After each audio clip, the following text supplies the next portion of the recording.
Ternyata jam 3 subuh pas sahur, tapi saya malas banget mandi dingin. Tuh, kan anget nggak ada. Masak lama, ini keburu masak sahur, ya udah masak sahur, makan sahur. Nanti ketika belum subuh udah agak enakan itu, udah silakan mandi. Karena apa? Karena syarat sahnya, ya syarat sahnya puasa tidak harus tohar. Tapi udah maksudnya tidak harus mandi junub, tapi harus berhenti dari apa? Dari headnya. Tapi kalau sholat nggak bisa. Kalau kita habis head ini berhenti head ini mau sholat nggak bisa kita sholat tanpa harus mandi junub. Meskipun saya anjurkan, ya cuma ada dalil begini nih, tetap sebaiknya sebelum beduk subuh kita sudah mandi junub. Bagus kan? Ya, itu kan bagi hanya mereka yang darurat kan.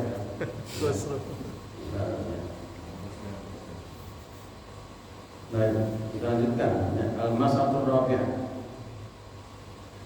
Dzahaba jumhur ila annahu yajuzu li ghairi mutawaddi'in an yaqra al-Qur'an wa yadhkurullah.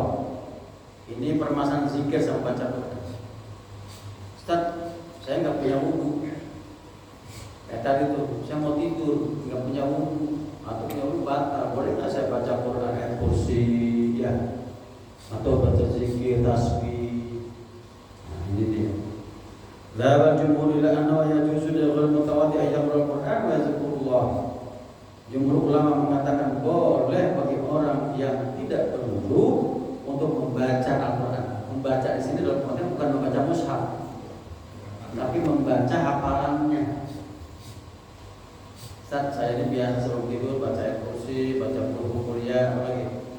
Anas, Al-Falaq ya? Boleh. Ya, atau zikir yang lain, tasbih, ya tahmid, ya takbir jelas. Ya.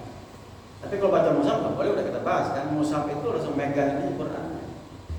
Karena permasalahan bukan dibacanya tapi megang mushafnya. Ya, bagi pendapatnya Syafi'i itu nggak boleh. Ya, meskipun tadi kemarin juga udah dibahas, sebagian mengatakan boleh. Kenapa? Kata-kata mutahhar itu bukan manusia tapi malah malaikat. Wa qala qaum la yajuzu dzalika illa ay yatawadda. Sebagian ulama selain jumhur mengatakan enggak boleh dong itu baca Quran, baca zikir, tetap wudu kan gitu. Ya. Apa dalilnya? Nah, ini wasabul khilaf hadisan muta'arad wa sabitani, ada dua hadis yang sahih yang bertentangan satu dengan yang ini. Nah, pentingnya kita memahami fikih di situ. Fikih itu di situ. Ini ada dua dalil sama-sama kuat, ini kok bertentangan. Piye, gimana nih? Kan gitu. Perlu dipahami ya. Ahaduhuma hadisu Abi Jahm. Yang pertama hadisnya Abu Jahm, riwayat Abu Jahm, qala aqra Rasulullah min nahwi bi'r Jamal falaqi rajul fa sallama alaihi falam yarudda alaihi hatta aqbala al-jidah. Famasa bi wajhihi wa yadayhi.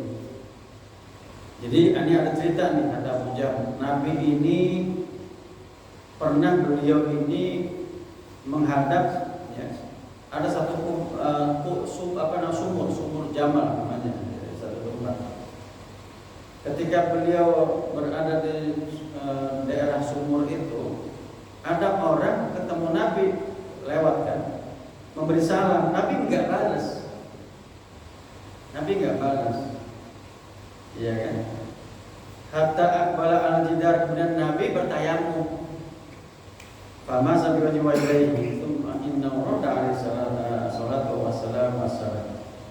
Setelah Nabi tayamum baru dia jawab balas salamnya. Kenapa? Karena Nabi dalam kondisi tidak bersuci, dan salam itu adalah zikir kan gitu. Ya luar biasa, salam ini kadang-kadang dianggap bukan zikir ya, sehingga ada non muslim bilang salam juga kan. Mereka nggak tahu itu zikir. Assalamualaikum warahmatullahi wabarakatuh. Doa kan. Salam itu doa, maka jangan dimain-mainkan berdoa itu. Itu. Jadi intinya apa? Hadis pertama ini menguatkan Nabi pernah disampaikan salam nggak balas sampai Nabi tayamum. baru berarti apa? Tayamum kan ganti wudu. Ya. Kemudian wal hadis tsani hadis sedangkan hadis yang kedua riwayatnya Ali bin Abi Thalib. Anna Rasulullah SAW kana la yajibu an qira'atul Qur'an syai'un illa janabah. Kata Ali, Nabi ini tidak menghalanginya membaca Al-Qur'an. Ya, dan yang lainnya termasuk zikir kecuali junub. Kecuali junub ini jangan. Fasal jumhur ila anal hadisan nas min awal, kata ulama hadis yang Ali ini menghilangkan, ya, menghapus hukum hadis yang pertama tadi yang mengatakan Nabi tidak mau membalas salam, ya, karena beliau merasa belum punya wudu, belum bersuci, maka beliau tayamum itu baru balas. Ya. Wasoro man a'udzu bidzikrillah wa ila tarjil, sedangkan yang mewajibkan tadi menggunakan hadis yang pertama. Ada yang mau nanya sampai sini? Ini ada 3 udah kita pelajari. 1, 2, 3 masalah. Yang mau nanya? Bisa berapa? Hah? Berapa menit lagi? Hah? Kita nyambung aja dulu ya. Kita lanjutkan ke kitabul ghusl, ya. Kitab mandi, bab mandi, mandi wajib.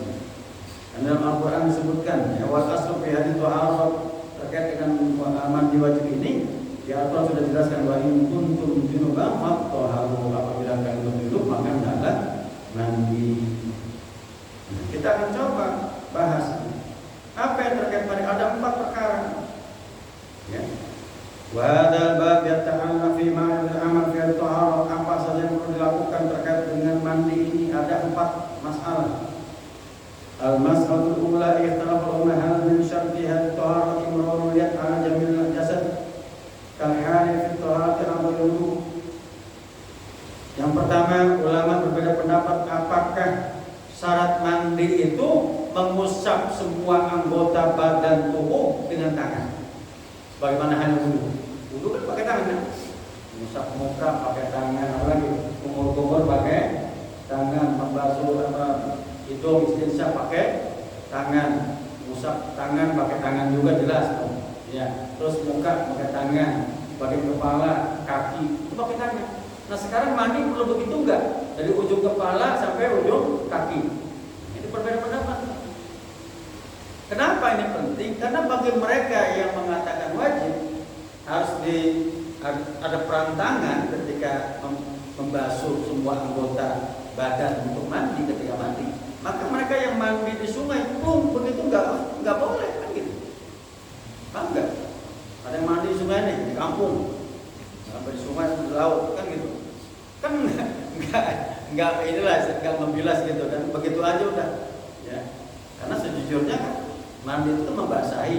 Pertanyaannya itu apakah wajib kita menggunakan tangan, ya, atau tidak? Ya, sehingga hanya am yakfi fi ifadatul ma'ala jamil jasad, atau cukup cuman membanjiri, menuangkan air kepada anggota tubuh di badan dari ujung kepala sampai, artinya pakai shower udah cukup, nggak perlu digosok-gosok sama tangan, kan gitu. Ya. Ala jamil jasad wa illam yamur ala badani. Ini pertanyaannya 2, ya, apakah menggerakkan atau menggosok badan ke semua itu salah atau tidak? Kemudian fa'aktsarul ulama ala anna ifadul makafi fi dzalika, jumhur ulama, kebanyakan ulama berpendapat cukup, ya, mengalirkan air ke seluruh badan, enggak perlu ada perbuatan tangan. Artinya apa? Orang nyemplung di kali, semuanya kena air, udah cukup, kan gitu. Paham nggak? Ya, nggak perlu deh. Atau shower. Siapa tahu dia pengen mandi kilat, kan? Waduh, saya belum mandi junub, ini ada tamu lagi, langsung aja showeran, gitu kan? Langsung showeran, nggak pakai sabun lagi, kan gitu. Ya, niat mandi junub. Ya. Kalau berdasarkannya boleh. Karena di sana dikatakan anna ifadatul makafi fi dzalika, karena sekedar mengalirkan semua badan dengan air itu sudah cukup disebut dengan mandi.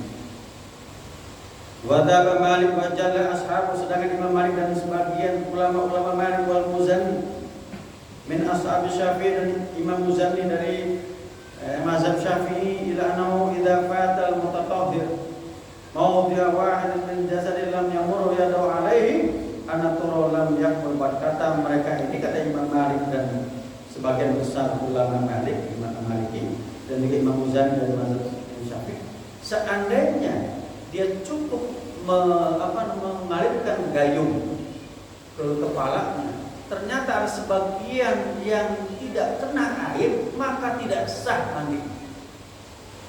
Paham? Mandi begini shower kan, ketiaknya nggak kena, mohon maaf nih, atau dipakai sendok nggak kena ketiaknya, maka ketika dia tidak melakukan dengan tangan, berarti kan ada yang missing, ada yang lewat. Apabila ada sebagian dari badan yang tidak terkena air, maka tidak sah mandi dulu. Bagi mazhab siapa? Mazhabnya Imam Malik dan juga dari sebagian mazhab Syafi'i.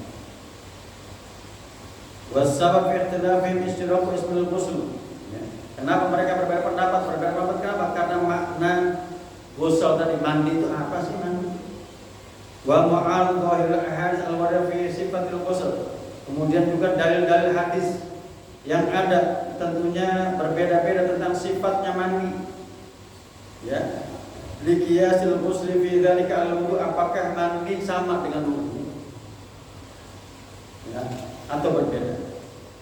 Wa dzalika anal ahadits as-sabitah allati waradat fi sifatil ghusl, karena hadis yang sahih terkait dengan sifatnya mandi Nabi min hadis Aisyah wa Maimunah laisa fiha dzikru tadallu, karena riwayat hadis tentang mandinya Nabi dari istri beliau Aisyah dan Maimunah, karena bicara tentang mandi Nabi yang paling otentik dari istrinya, enggak mungkin Abu Hurairah. Kok kamu lihat Nabi mandi? Yang bisa lihat mandi itu Nabi istrinya, kan gitu. Iya kan? Nah, riwayatnya Aisyah dan Maimunah dari Nabi tidak ada yang menjelaskan Nabi itu menyela-nyela dengan tangannya, diusap-usap gitu ya, pakai sabun kira-kira, usap-usap. Dan dulu nggak ada sabun lah ya, diusap. Cukup mandi begitu aja. Wa innama fiha ifadul ma' faqat. Kenapa Nabi mandi cukup menuangkan air dari ujung kepala ke badannya gitu, udah nggak ada yang digini-gini tuh kan. Di hadis yang pertama. Tapi hadis Aisyah qalat, ini contohnya hadis Aisyah. Riwayat Aisyah.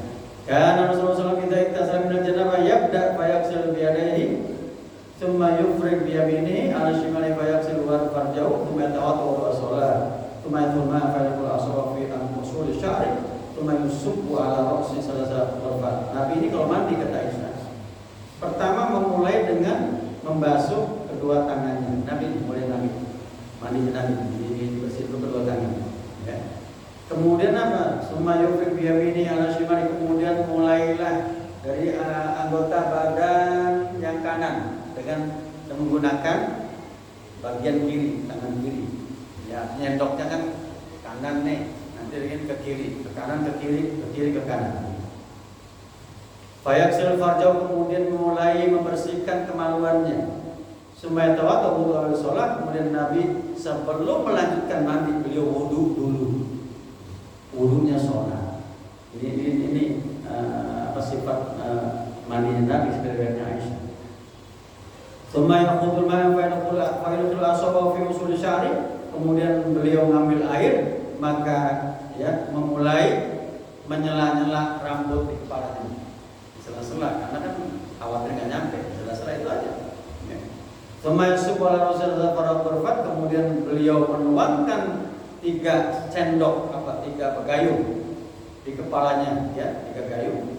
Kemudian summa yufidul ma'ala jalikun. Setelah 3 gayung di kepala, barulah semuanya dilanjutkan dengan menumpahkan air di seluruh anggota badan. Jadi mulai dari kepala, wudu dulu, ya. Setelah membersihkan kemaluannya, baru kemudian beliau berwudu sholat, baru dimulai dengan 3 gayung bagian kepala. Jadi sunahnya begitu, kepala baru dimulai dengan yang ya. Ini teknis yang kami contohkan. Wasifah al-warad fi hadis Maimunah qarib min hadza, dan juga riwayatnya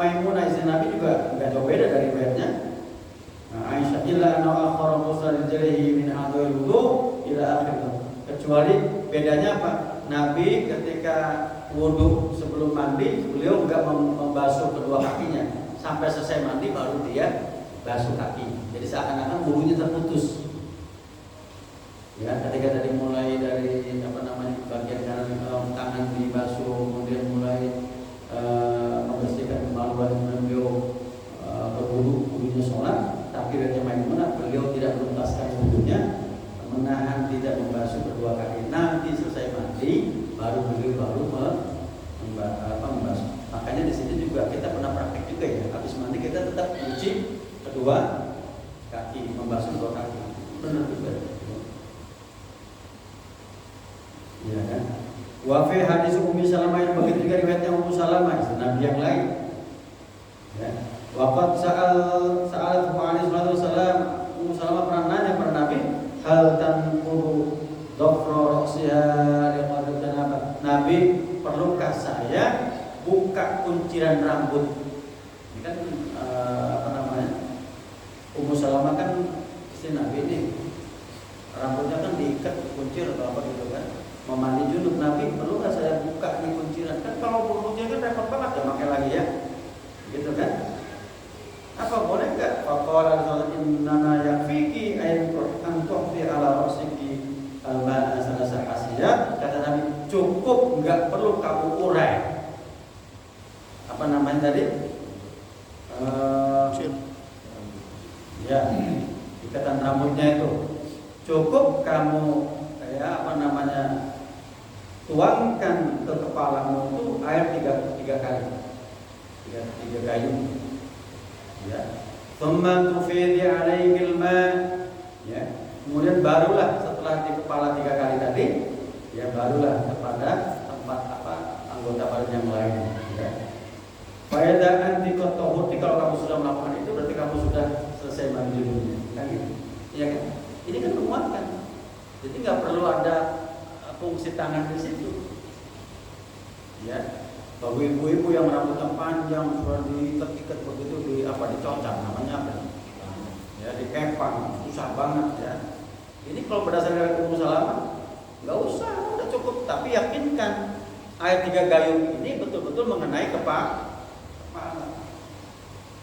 Ya, repot orang ngepangnya aja panjang itu susah, itu lama. Setelah itu baru, jadi intinya baik laki perempuan dianjurkan memulai dari kepala dulu ya mandi. Ya kan. Wa wa aqwa isqatit tadalluk min tilkal adalah, karena ini hadis yang terakhir riwayat Ummu Salamah, dalil paling kuat enggak perlu tadalluk tadi apa? Perantangan tuh. Gosok-gosok tadi pakai sabun tuh kan. Ini bicara syar'inya, kita nggak bicara medisnya. Syar'inya.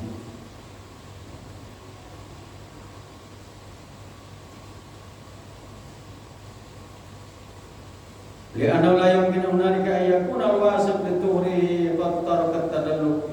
Wa amma huna fa inna ma hasala la yashuru at-tahara. Wa dzalika an ajma' ulama ala anna sifat tahara al-wada' min hadits Maimunah wa Aisyah hiya akmal sifatiha wa anna man rafi'a hadits Muslim min dzalika fa huwa min arkani al-wajibah.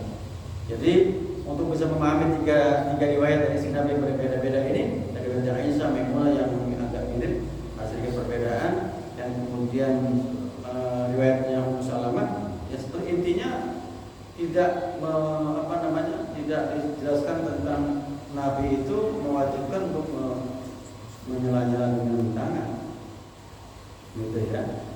Hanya saja, ya, di yang riwayat terakhirnya Ummu Salamah menjelaskan bahwa rukun wajibnya, ya, mandi itu yaitu mengalirkan air ke seluruh badan tidak diperlewatkan. Itu bisa memastikan enggak kalau kita ngejebar-jebur gitu ya, enggak pakai diusap pakai tangan, kan kita juga enggak yakin ya, satu sisi. Jangan-jangan ada sebagian yang terlewat. Dan bagi ulama yang kedua yang harus menggunakan tangan tadi ketika mandi, maka apabila ketika mandi tanpa kita menggosok-gosok tangan kita ketika proses mandi itu, apabila ada yang tidak terkena, maka hukum mandinya tidak sah. Kan gitu. Ya.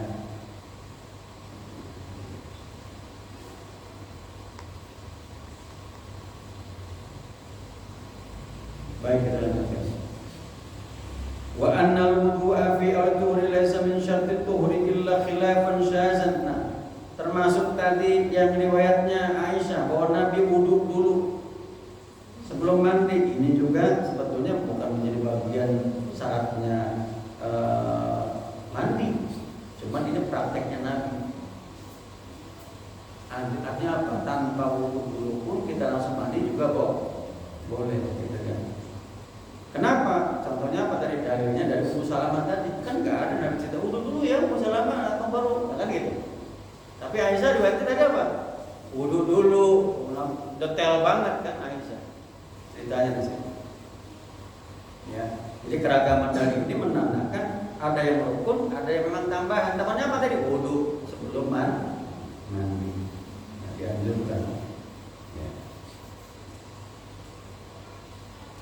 Wa fi qaul jumhur quwwah min jihatin nazar, ya.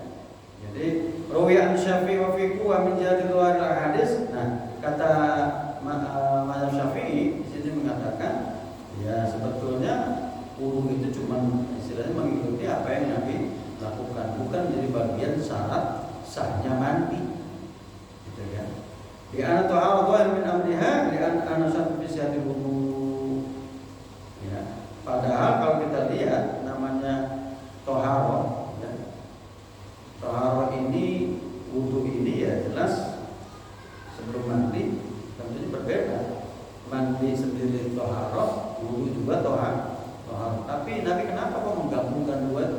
Itu salah satu mungkin kehati-hatian Nabi dalam rangka bahwa mandi junub ini juga bagian mandi syar'i sama dengan wudu itu kan syar'i. Nah, maka dari sini ada perbedaan. Apakah habis mandi mau sholat perlu mandi perlu wudu lagi enggak? Nah, kalau melihat di sini kan ada yang mengatakan nggak perlu karena kan udah suci kan. Karena intinya kita bebas dari junub atau dari hadas besar. Ya. Sedangkan pendapat yang mengatakan perlu tadaluk, ya, fa'aujabu tadaluk kal hal wudu mengatakan mandi dengan wudu itu sama-sama toharoh. Di dalam wudu perlu ada peran tangan kan gitu, mengusap-usap ya anggota wudu, maka mandi pun demikian. Maka mereka menggunakan qiyas. Ya. Faman rajal qiyas sorati rajabit tadaluk, maka ulama yang berpendapat begini mewajibkan peran ya tangan ini dalam mandi. Ini saya kira dua-duanya berargumentasi dengan yang satu dengan qiyas, satu dengan menggunakan dalil, artinya ada semua ya.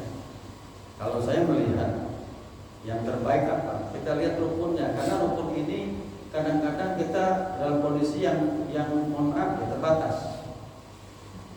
Air tidak banyak, ya kan? Maka kita mandi pun mandinya mandi minimalis kan gitu. Ya udah cukup rukunnya aja. Yang penting semua anggota badan kena air. Artinya niat kena. Ya. Kenapa? Karena kalau peran tangan ini juga terlalu banyak, otomatis mungkin akan mengakibatkan ada air yang tersebutkan gitu. Ya kan gitu. Jadi dalam konteks ini saya kira mengetahui rukunnya saja juga perlu, karena kondisi tertentu kita juga membutuhkan itu.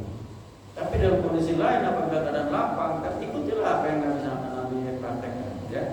Silakan Anda dalam beberapa ayat Nabi wudu dulu baru mandi, ada yang mengatakan mandi dulu baru wudu. Pun banyak yang cerita ini Nabi ya mandi wudu dulu baru mandi. Saya kira ini ada yang mau bertanya? Cukup ya? Ini bicara apa nanti kita lanjutkan tentang mandi. Mandi ya. Bagaimana apa termasuk